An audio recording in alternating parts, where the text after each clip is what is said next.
Welcome to Jedi Life with Daniel. I'm your host, Rabbi Daniel Levine. Today we are here with Professor Marc Dollinger, somebody who I've been looking forward to talking to for a while. Professor Dollinger is Professor of Jewish Studies at San Francisco State University and writes about a whole host of very relevant Jewish issues. And specifically, we'll be talking a little bit about his research on the Jewish-Black alliance or, parallel histories there. And specifically, we're going to be touching on his book, Black Power, Jewish Politics, Reinventing the Alliance in the 1960s. So, Marc, welcome to the podcast. Great to be here. So I want to start, I was telling you, I want to start a little bit specific and narrow, and then we'll sort of open it up for the wider conversation. In terms of my view of the Zionistification of American Judaism, and you can, tell me how good of a grade I would get in one of your classes, there was really two dominant inflection points for Zionism in America. One was post-World War I, 1924, after America's border laws became a lot more harsh. The massive amounts of Jews who were immigrating first from Germany and then eventually from Eastern Europe, the entire 1800s and early 1900s, all of a sudden that was closed. And as anti-Semitism was spiking in Europe, all of a sudden the walls and doors of America were closed. And so that inspired a majority of American Jews who in, pre-World War I, many of them antagonistic towards Zionism, a lot probably just agnostic towards Zionism, that actually caused a lot of synagogues and other Jewish communities to become openly Zionist. Obviously, the Reform movement officially revises its public platform on Zionism a couple years later. But the one that you are more focused on, and probably I think the more interesting one, is what happens in the 1960s. So for somebody that has maybe heard of the 1920s, that seems to be one that everybody's heard of, paint the picture from scratch. Why in the 1960s does American Jewry and Zionism change? Oh, thank you. So let me start with the mythology, and then I'll give my thesis from the book. So the mythology is that American Zionism was philanthropic, what cynics would call checkbook Zionism, because you were a Zionist if you wrote a check to UJA, to support Israel. And then after the 1967 Six-Day War, there was an extraordinary avalanche of support for Zionism amongst American Jews. For example, in 1 hour at New York City luncheon to raise money the week after the war, $1 million was raised. In the year after the war, double the amount of money was raised than the previous year.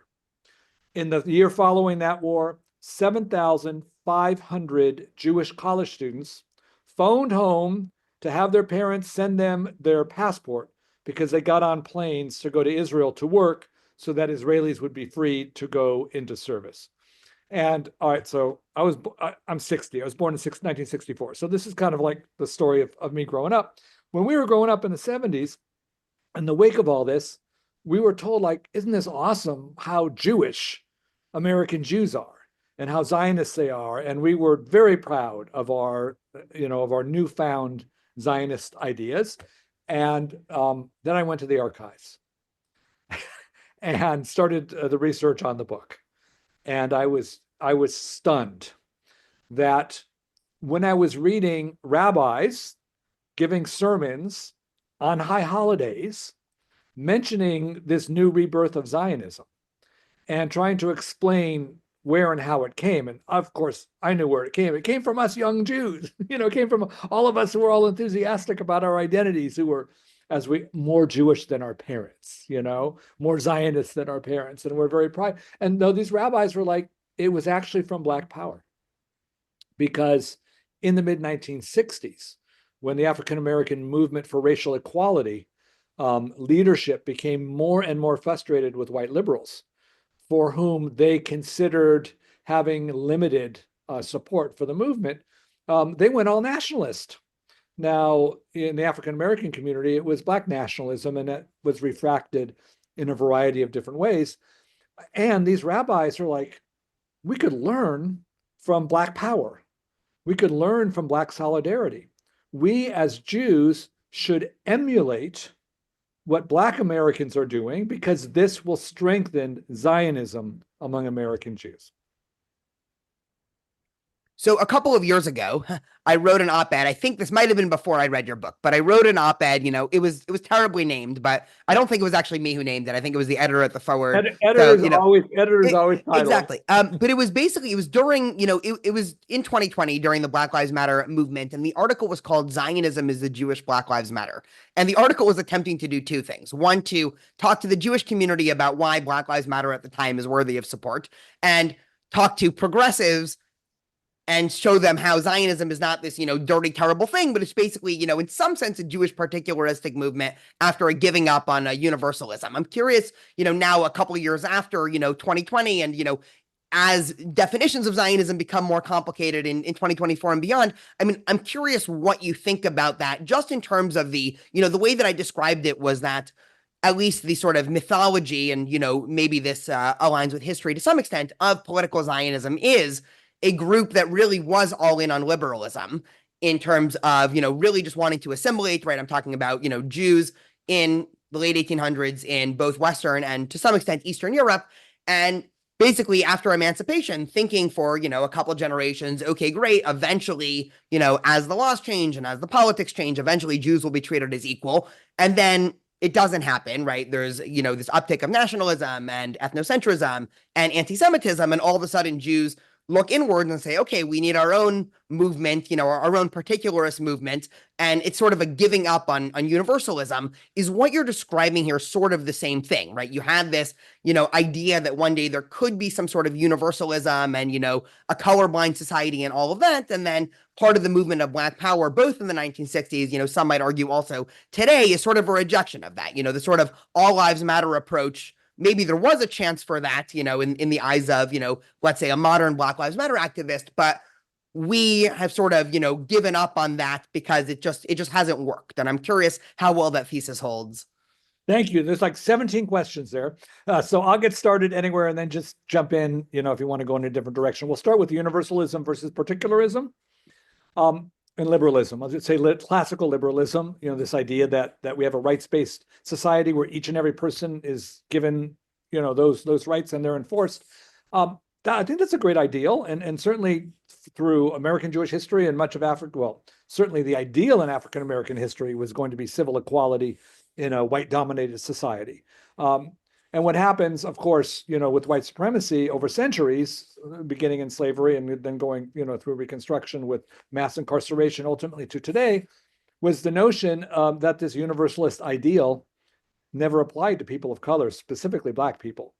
And in order to, let's say, even achieve universalism, you got to go particular. You've got to recognize systemic inequality, and Black Lives Matter recognizes that Black lives need to matter in a society which is dominated by white supremacy, where all the various systems of giving out the resources, that we have in this country and is really rooted in where one is racially classified.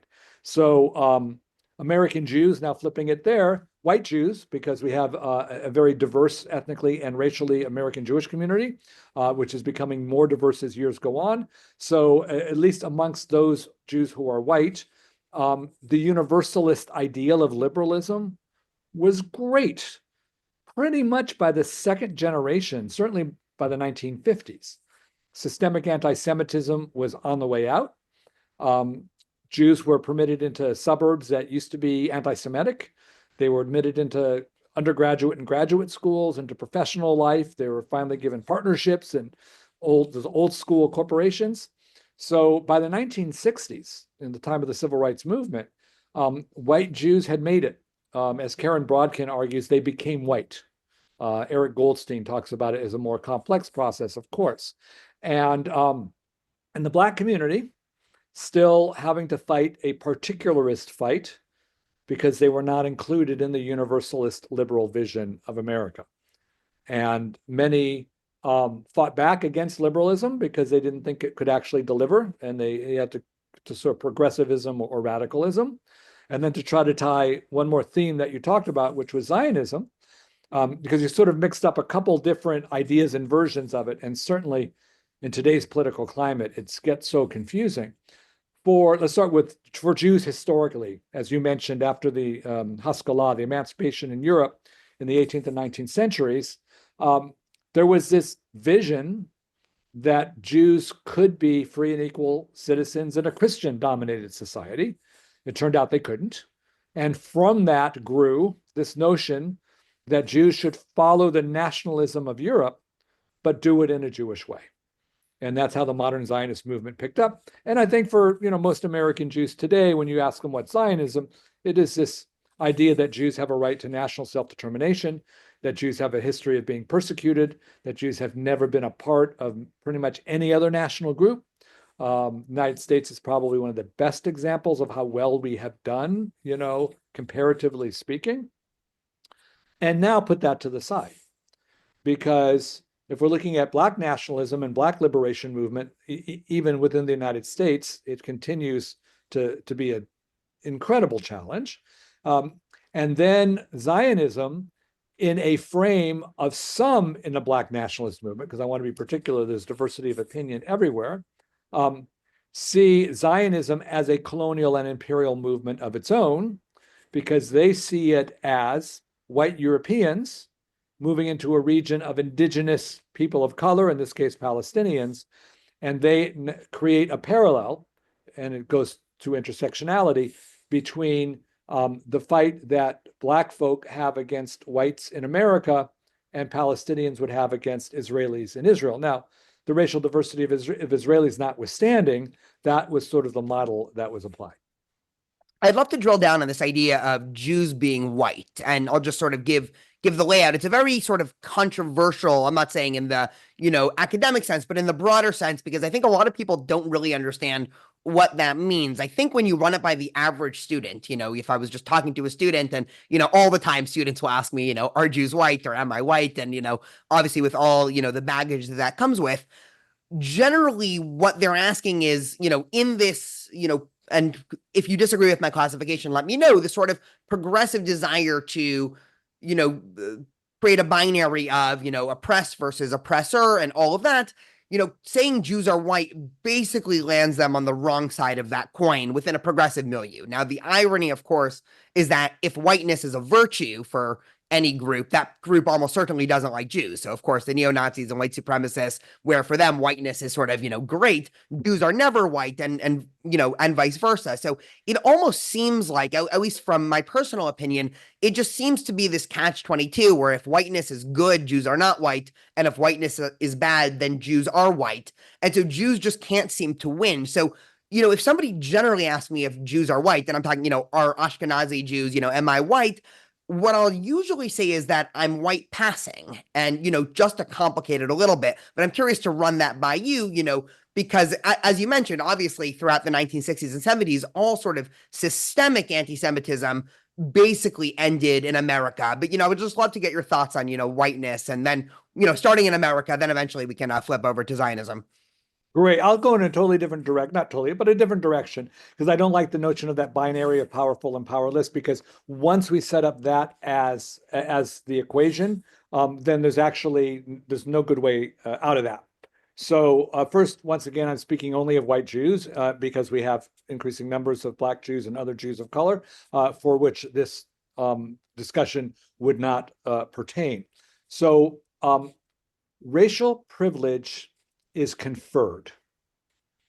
That's the most important point, which is to say, when any person or group is racialized, what privileges come from that categorization is given to them without them trying.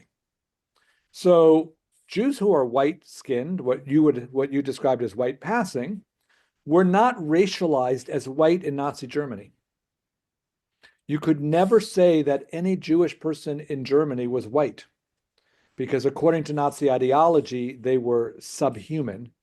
And the consequence of not being racialized as white for European Jews was genocide in the Holocaust. I like to start there, because that's generally where most of my Jewish audiences are going when they ask the question, are Jews white?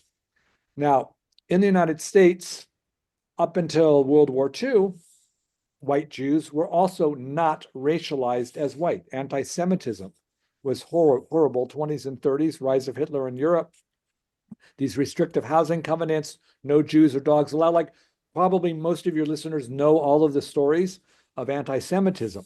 And then what Goldstein and Brodkin argue beginning in the 1950s is that one group of Jews, white-skinned Jews, are now racialized as white and given privilege.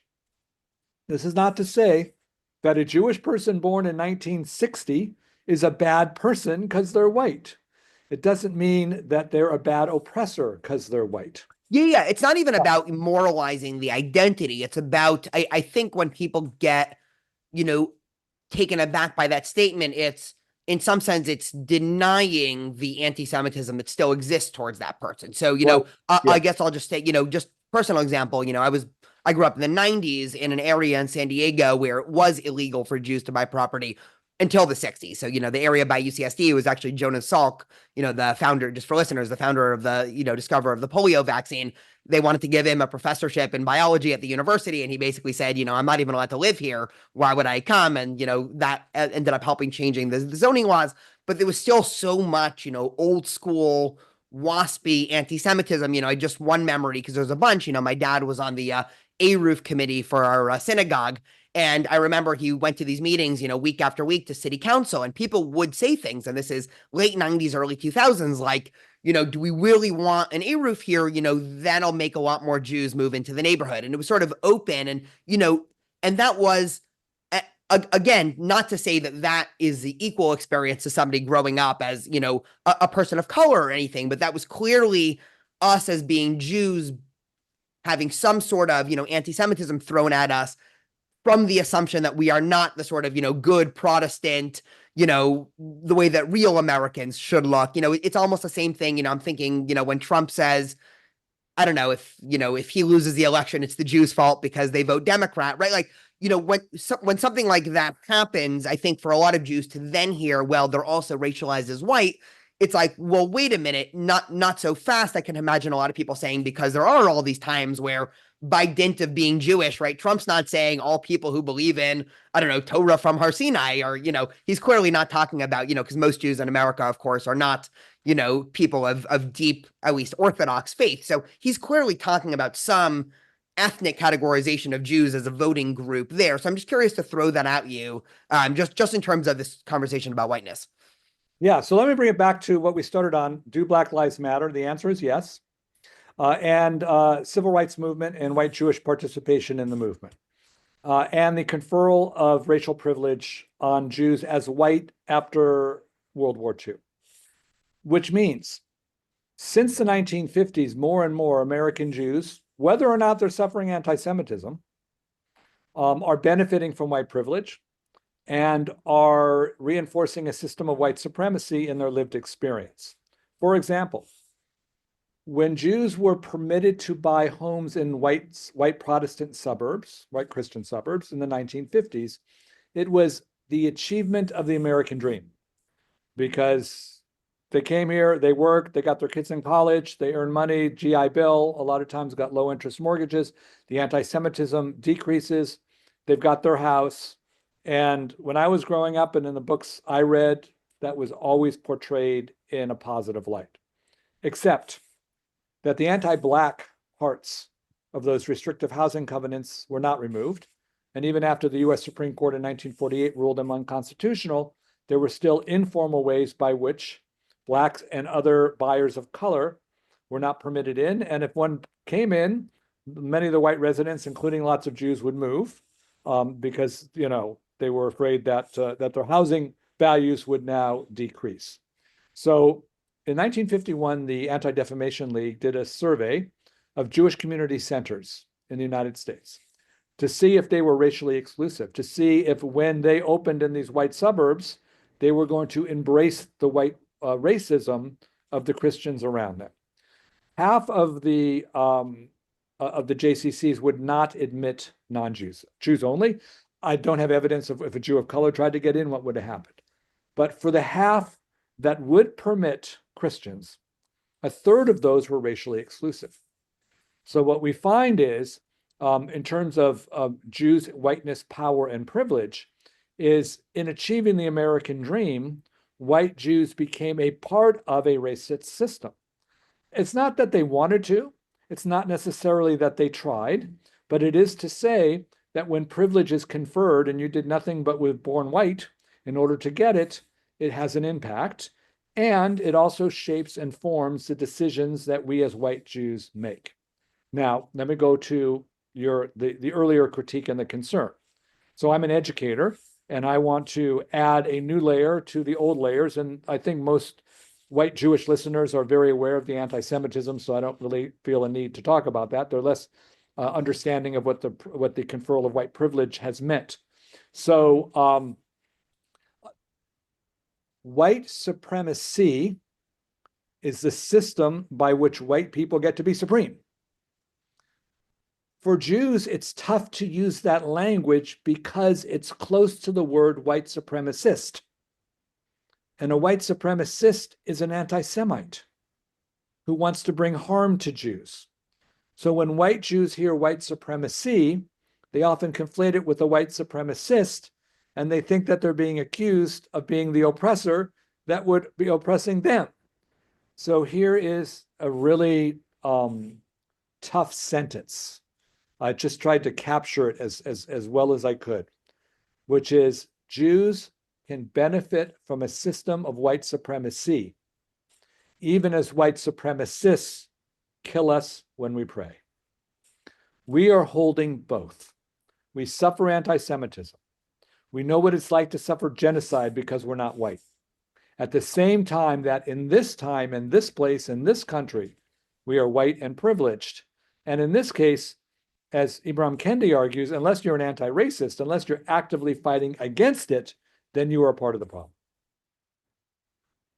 The whole move to, I wasn't necessarily thinking of going this way, but I'm just kind of, curious to throw it out there.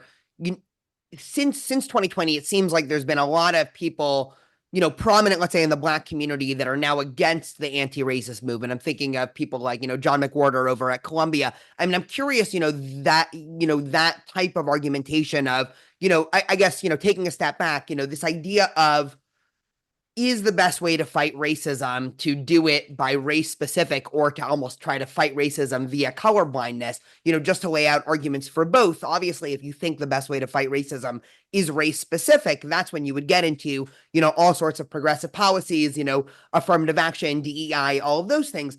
On the flip side, there is another type of argument that also recognizes systemic bias, both historic and current, but tries to solve things from a race blind perspective, say, class centric, which if there's disproportionate levels of income and household wealth between Black and non-Black households, which of course there is, if you do a race-based class-based affirmative action, that will disproportionately help the people who were disproportionately hurt back then. But it sort of obscures this idea of bringing race to the forefront, which, at least from what my perspective, the more you focus on the innate, the more you focus on difference between people, just social psychologically, the more people are going to, harp on that, even to the point where, I don't know, you take a bunch of fifth graders and say, you're the red team and you're the blue team. By the end of next week, they hate each other and have all sorts of rumors about each other. So just in terms of where we're at as a society, if somebody wants to,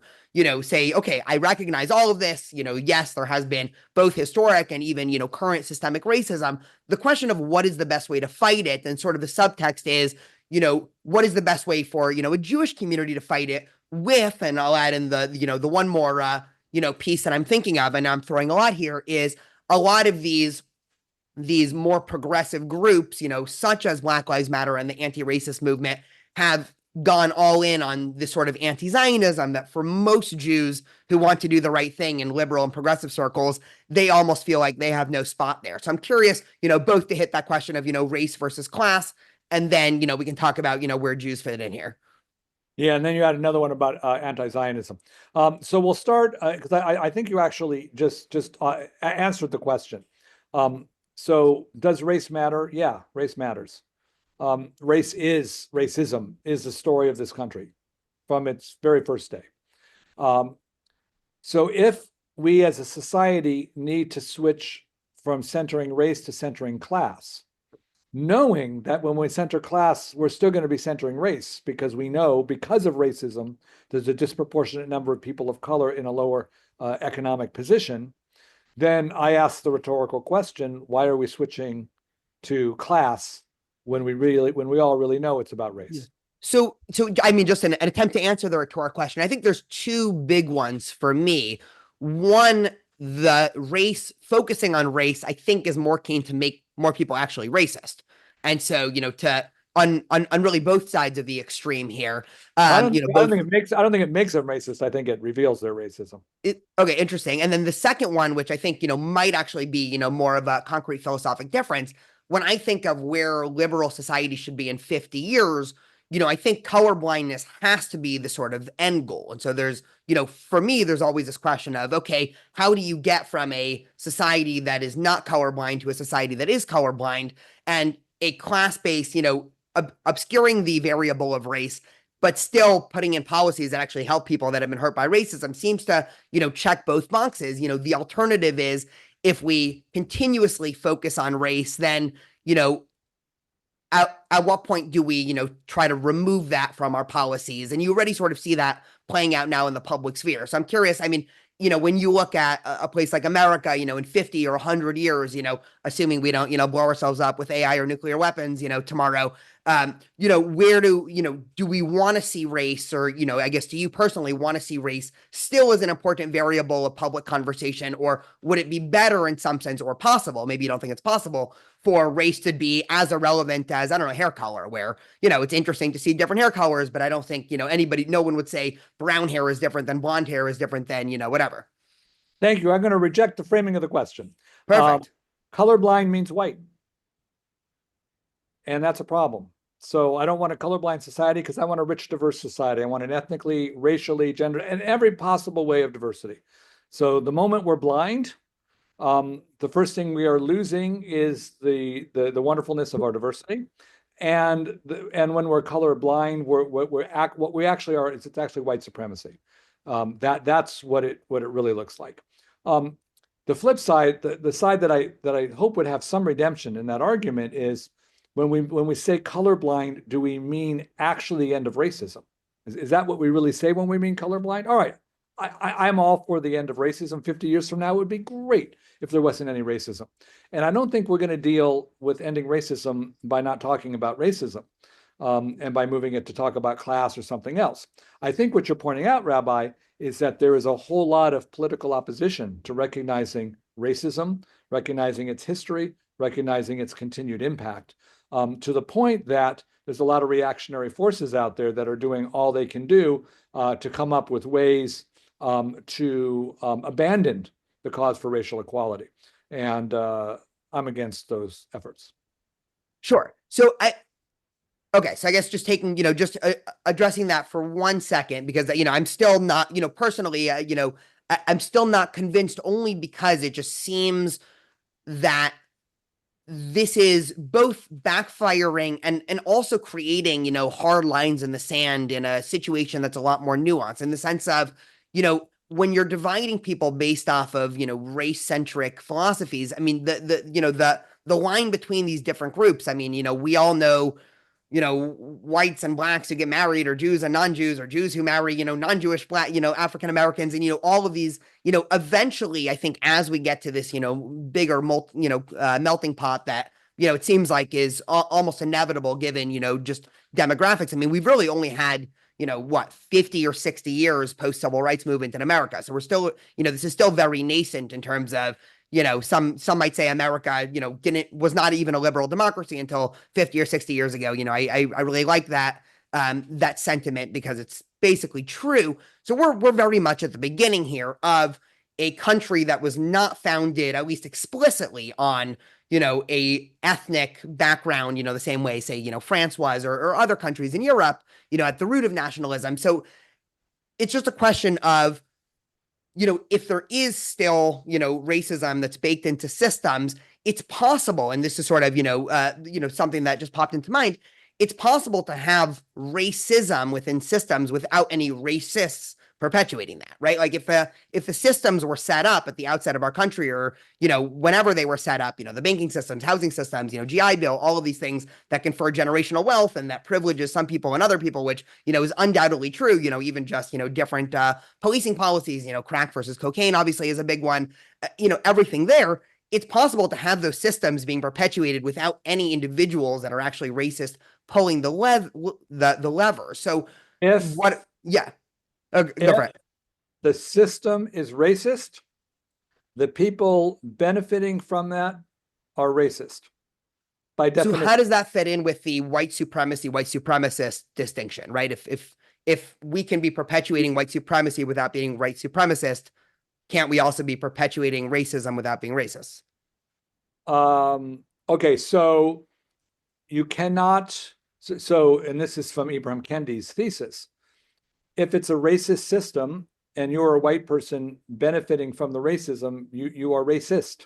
And it's an important distinction because when I grew up in the 70s, a racist was somebody who supported the KKK or didn't like Dr. King. So it's pretty easy for all of us to say we're not racist. But if we live in a system of white supremacy, where those with white racial privilege are in fact, enjoying more privilege in every regard than everybody else, then that is by definition racism. You open by saying that there's this backlash, right? That because of the sort of Black Lives Matter advocacy. That's not black backlash. That's white supremacy. That's the system. And those, who are racist in that system, who do not want to see power shared equally across racial lines. And we can expect, and throughout US history, we see that anytime movements for whether it's racial equality, gender equality, and any sort of equality, that you're going to have the bigots on the other side who are going to push back hard. And it's called The Cycles of American History. Arthur Schlesinger Sr. and Jr. Wrote about that. So it's a tactical question, which is if you're trying to fight for equality and the bigots are going to fight against you, are you going to compromise? It's called liberal gradualism is a fancy word for this. Are you going to move forward at a little slower pace, thinking that that's the way you're going to do it? Or are you going to be more progressive, radical, or even revolutionary to demand equality and not to compromise? So I think that the moment we're in right now is really where this backlash is coming, the anti-DEI folks and the rest of it. And a lot of the way in which they're framing even the terms of the debate are actually not an accurate representation of what's happening, but it's sort of a redo in order to sort of justify a retrenchment. I guess so. I guess what I'm sort of thinking of is I won't give any names, but there sort of are a lot of both people obviously in the Black community, but just, here's one example of how I think, even let's say affirmative action can actually lead to racism. I know, far too many doctors for my own sanity. And, I've heard some of them say, it's easier for certain people to get into, med school. So I actually wouldn't trust a doctor of X background knowing that. Now, That's that is racism. That's pure unadulterated racism. so it's racism kind of, because if that, let's say you want a doctor with the highest MCAT scores and that, I don't know, for Asian Americans, they have to get the highest scores, isn't it from some perspective rational to say, I want an Asian doctor? It is irrational. It is pure unadulterated racism. There has been anti-Black, anti-brown, whatever you want to have it, through every level and every phase. This is white supremacy at work. Affirmative action has been a process by which the doors to power have been opened. And I guarantee you that those who come in on affirmative action, in order to get to where they got to even be able to take advantage of affirmative action, are going to be a whole lot more seasoned, more experienced than the typical sort of white suburban kid that's coming in without any of those. And then in a deeper sense, the notion that someone would look at someone's skin color and then come to an assumption, first, that they had affirmative action, and second, that affirmative action somehow meant that they were inherently inferior, is really the definition of racism. And yes, although if there's systems in place to actually prove, right, this is where I think, why I think focusing on race is just the wrong perspective, just in terms of my, politics and also just, ethical views of the world, because it almost prompts that, meaning you're almost starting this off from a okay, we're going to talk about race. And, it is, looking at, a white Jew or, an Asian and saying a whole host of assumptions. So it just kind of trains people to, when they're viewing the world, instead of seeing, individual, individual, individual, which is sort of the, bread and butter of liberalism, to almost see, okay, this group with all of the, historic, both pluses and minuses about them and, all the, all the different policies and all the different, negative and positive stereotypes. And, in my mind, the goal was to train people out of that. So, I want a system where you just view every single person as an individual, also not being oblivious to the fact that, history matters and system matters and figuring out some way to figure that out, but not on the basis of race, only because it just seems like, and, what I'm seeing now, at least from, the sort of DEIification of, all these systems is a lot more people are focused on race in a negative way or in a stereotypical way than, 10, 15 years ago. At least that seems to be the case. And then we call them out for their racism and we continue to work for justice. But I guess, I guess where I get confused is just what, even the definition. So let's take, I don't know, the Latino community who, has been moving more towards the right. And, even this term, Latinx, or even the term people of color. I talk to a lot of people of color who don't like the term because it almost, others them in some way, as opposed to just calling them, people. And so, I'm wondering at what level the sort of, when I read, Ibrahim Kendi's book,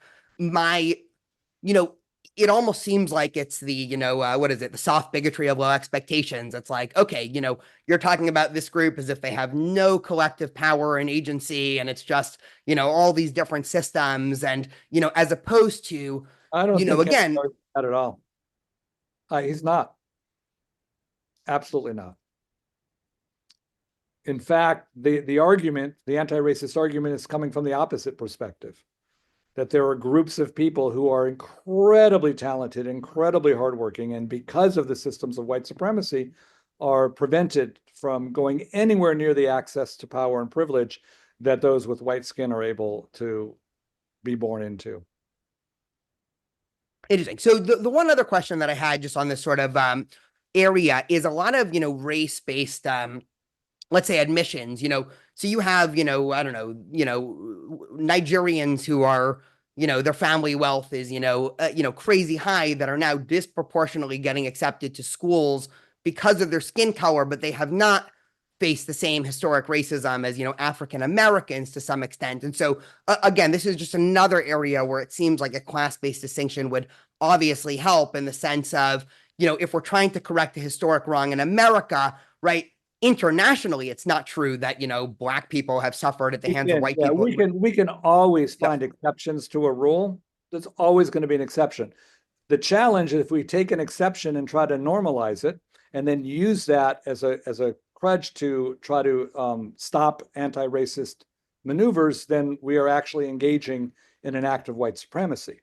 So let's take the class argument versus the international student argument. Certainly, there is going to be a Black person who did not need legislation or help or support, and they're going to get in. If you switch to class-based from race-based, it's going to be a whole lot worse. We cannot expect perfection, and when we find an example and use that as an opportunity to eliminate an anti-racist program, then we are actually creating or recreating and reinforcing white supremacy. Got it. Okay, interesting. I think we might just have to agree to disagree on this one. So I want to bring in the element of Zionism, because I think it's so interesting. Zionism from a certain perspective. Zionism I always describe as one of these optical illusion, psychology tests, where if you look at it one way, it's one thing, and the other way, it's another. That's, of course, true with Jewish tradition. Is Zionism a break off from Judaism? The answer is yes. Is Zionism a part of Judaism? The answer is yes.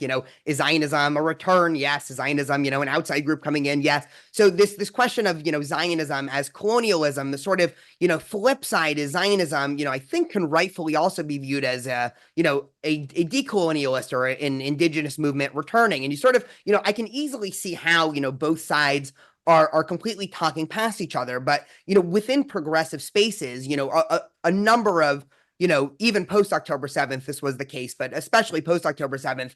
I mean, the number of young Jews I talked to that have sort of, become so disenchanted with, progressive movements. You obviously have, a small number of Jews who have become anti-Zionists.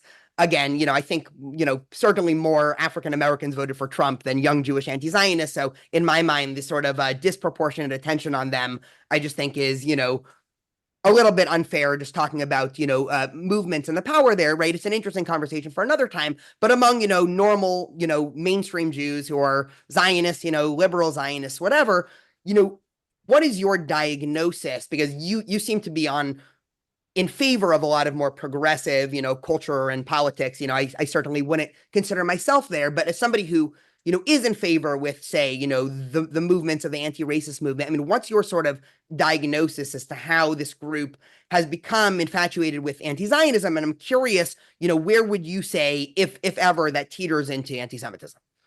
Well, thank you. So I wouldn't call it an infatuation. I think there is a long historic debate amongst many in the left, and this goes back to the 1960s, on what Zionism represents in the left. Now, first thing we have to understand is that there was a very strong marriage between Zionism and the left, and up through the late 1960s, actually.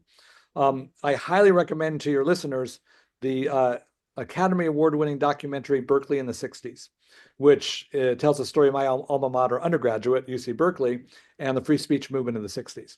Because there's a scene where they're doing a sit-in in Sproul Hall, the main administration building, and someone brings in what was then a record player, because that's what you had to do back in the day, and they start playing Israeli folk dance music on the record player, and just about everybody jumps up and starts doing Rikudei Israeli folk dancing.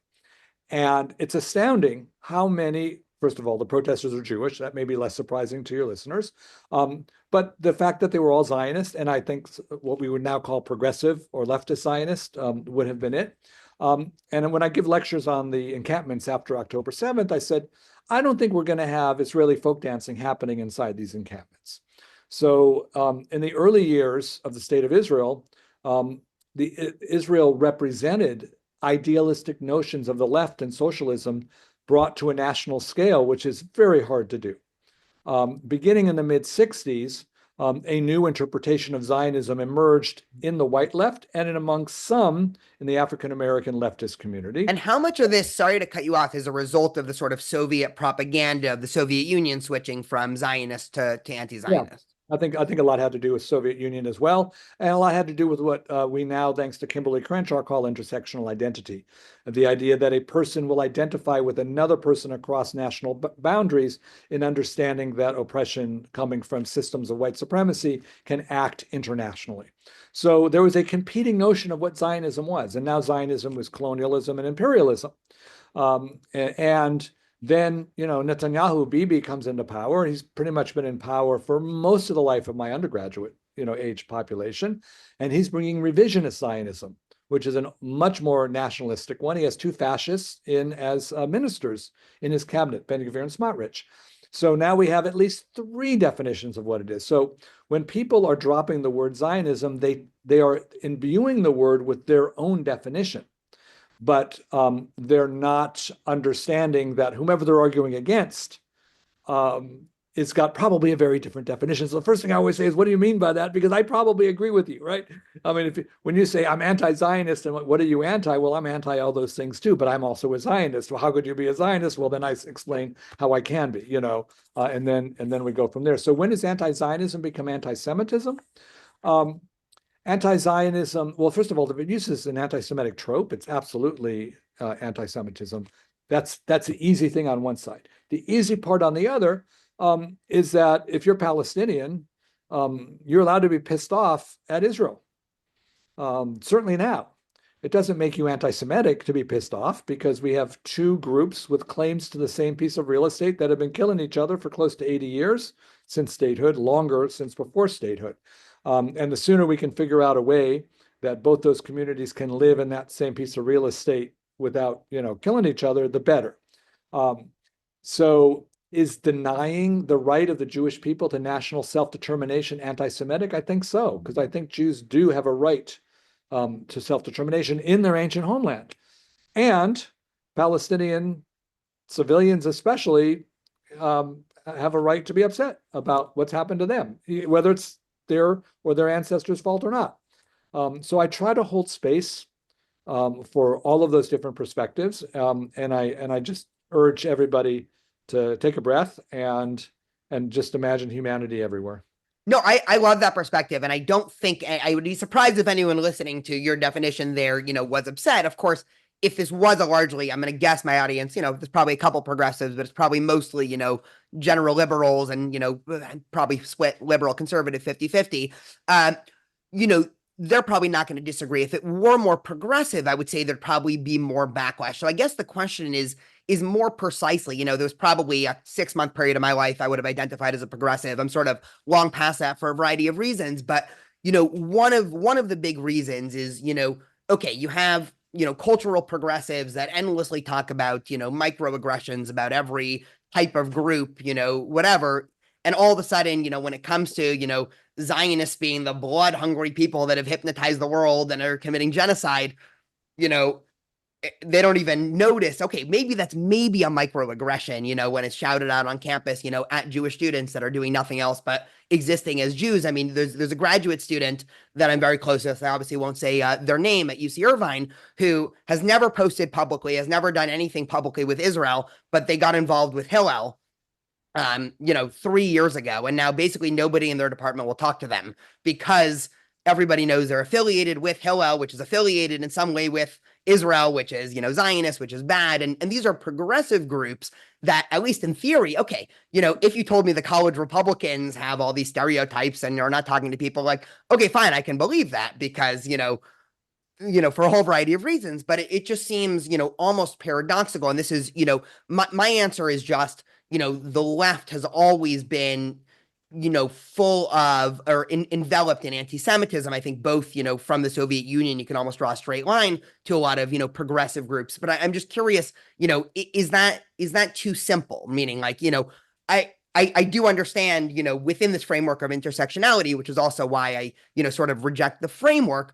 You say, okay, black people being beat by police in America, the same as Palestinians at checkpoints in the West Bank, except it's not. Of course, in Israel, you're dealing with a predominantly Mizrahi, population that ethnically is very similar to the Palestinians. And obviously, the need for checkpoints in the West Bank, whether or not we support it, and occupation is very different undertones than, Jim Crow and all those things. So, I mean, I guess why, when you look at, a 21st century progressive movement, whether it's, an LGBTQ or Black Lives Matter, I mean, why does anti-Zionism feature so prominently? I guess that's more of the question. Right, thanks. So you're using words like the left and progressive in sweeping terms, which doesn't work. It's parts of the left and parts of the progressive community. American Jews are the second most, at least liberal, group in America, voting wise. Only African Americans or more. So we're going to find a whole lot of Jewish people on the progressive left. We're actually going to find Jewish people in the anti-Zionist left as well, and certainly a lot more after October 7th. Zionism, pretty much by the late 1960s is when the argument that it was imperialism and colonialism really began to pick up in the left. And it actually split Jews from the left. In one of my earlier books, California Jews, and I talk about the Berkeley Free Speech Movement. Some of the Hillel students sponsored a Hate Israel Day after the Six-Day War in 1967, caused them to get pushed out, of Hillel, which I know you feel close to. So how does that answer your question? A little bit. I mean, it almost just seems like, I think, progressive Jews and, I actually understand a lot more why a progressive Jew would want to sponsor a Hate Israel event than somebody who's not Jewish. Because as Jews, Israel is, whether it's right or not, I'm not giving a normative statement, descriptive, Israel claims to be the representative of the Jewish people in state form. So once it claims that mantle, then if you're a Jew, you in some way, whether you like it or not, have some connection to this. And so if Israel's doing horrible things from, forget Israel Palestine, because that tends to be more controversial, something that is probably uncontroversial among my guests, marriage laws in Israel and divorce laws, being controlled by the ultra Orthodox court. Okay, so yes, speak out against that. And, every time the topic comes up, you talk about how crazy it is and blah, blah, blah. it makes a lot less sense why, out of all the many options on campus of, all the things happening in the world, why Israel gets the disproportionate attention. You can talk about the UN, just with the same sweep, why there's so much attention on Israel when, say, I don't know, there's, 100 other things that are happening at any given time that also could be, broadcast. And I mean, when yeah, so I guess that's more of the point of the question. So Jewish students, while I might disagree with them in some political sense, I think both, community wise, I actually, I'm very proud to say there are some prominent anti-Zionist Jews that are a part of Hillel, and I'm very happy that they are at UC Irvine.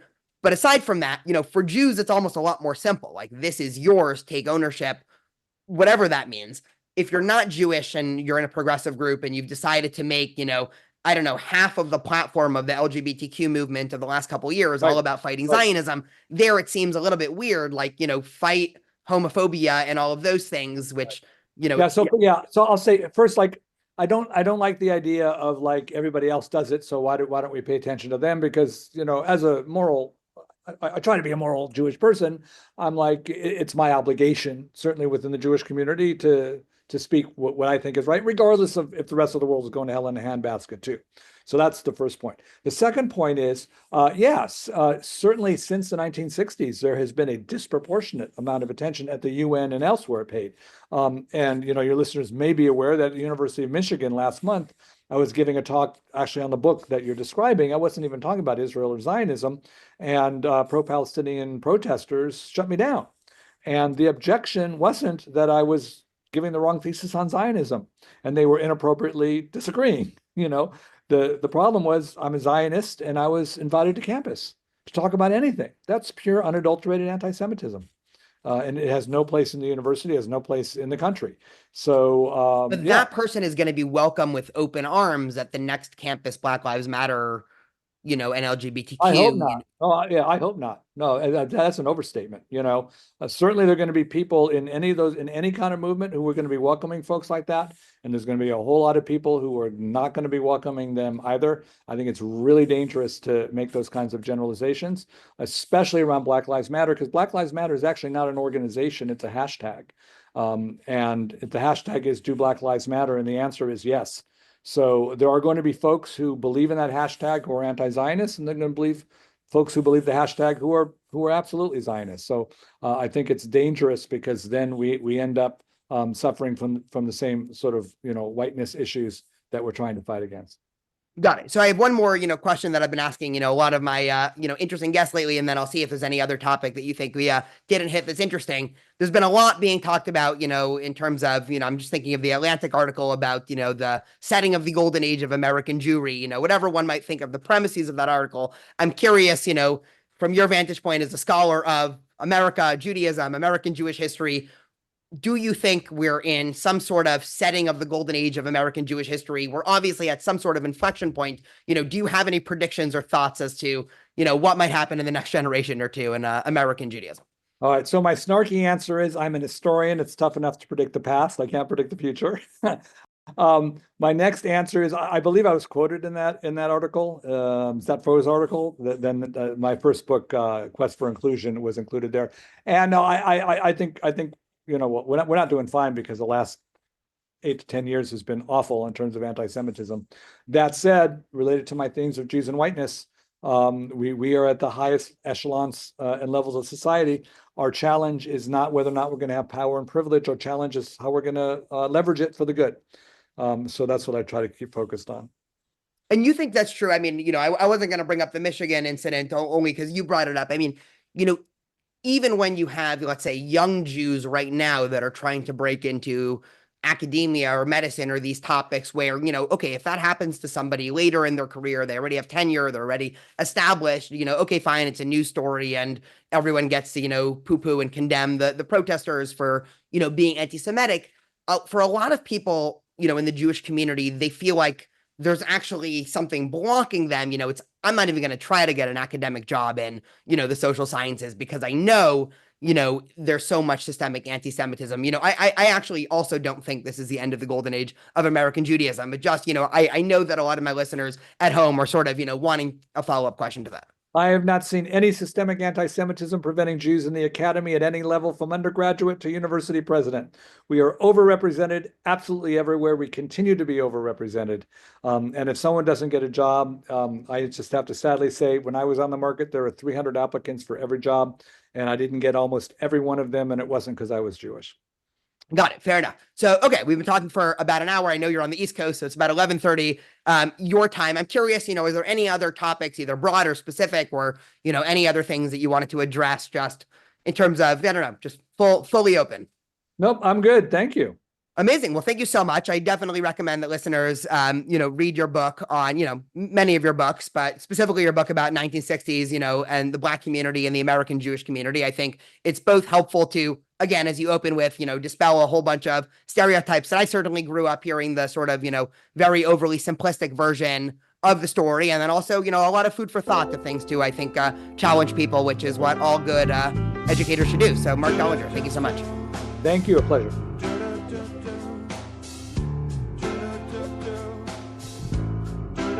Do